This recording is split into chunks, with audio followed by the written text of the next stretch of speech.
Намрын хийд 2017 шилдэг шилдэг дуун бүтээл шалгаруулах ёслолын ажиллагаа.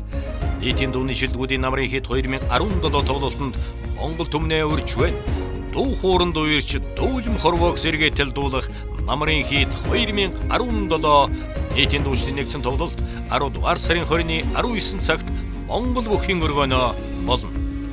Тоглолтод ардын жүжигчин Долгор, гавьяа жүжигчин Чулуунхүү, гавьяа жүжигчин Батцүх, дуучин Батинэрэл, гавьяа жүжигчин Далантай Эрдэнэцэцэг, гавьяа жүжигчин Бүрнэ Баяр, Оюун Чимэг, соёлын тэргүүний ажилтан Чулуунбаатар, Эрдэнэ Тунгад, Жавха сайхан Үрийн Туяа, Дэлгэр Мөрөн, Мөнхбат, Бурмаа, Банзарагч, Төрмандах, Жимсэ, Оюунбат, Бадралмаа, Сөрөлт, Төмөн Үлзий, соёлын тэргүүний ажилтан Чулуун Чимэг, Наран Туяа, Мөнгөн Шагаа, Болд, Гэрэл Чулуун, дуучин Найдан Дорж, Амар сайхан Солонг, Анх Баяр, дуучин Чанцал Дулам, соёлын тэргүүний ажилтан Мөнгөн Шагаа, Ууган Баяр, Төвшин сайхан, дуучин Нямзаг, Хандмаа, Ванс хамтлаг, дуучин Дэлгэр Цогт нарын шилдэг уран бүтээлчид Айдууга өргөн барина. Тоглолтыг Unilive 88, DD Live 900 тусгай төлбөр цугуудаар шууд хүлээн авч үзээрэй. Тоглолтын хамтран зохион байгуулагч Ургац брэнд тасалбарыг 1919.5 үнэгүй хүргэнэ. Намрын хийд 2017